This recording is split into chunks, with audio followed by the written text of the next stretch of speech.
Your partner is straight up having like a panic attack, telling you that they're feeling overstimulated, overwhelmed, that they need support. That's going to look different for every person. For me, I find it really comforting if my husband is just in the room with me. Some people like being touched. Some of us can like sensory input, so like squeezing, when my husband squeezes my arms, if he rubs my shoulders, just any sort of sensory input like that can be really helpful. Get out of the toilet.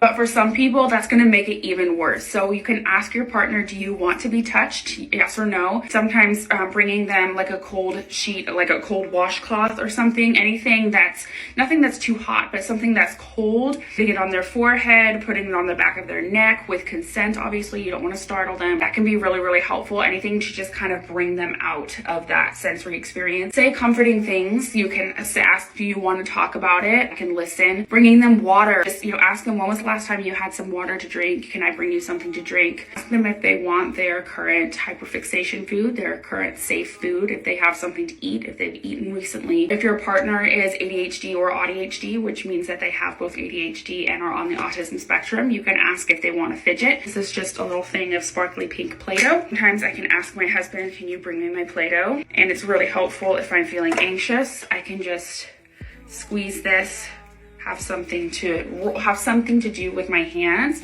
That helps me to feel less anxious. So you can ask if they want one of their fidgets, if they want a blanket, anything to give them that sensory input.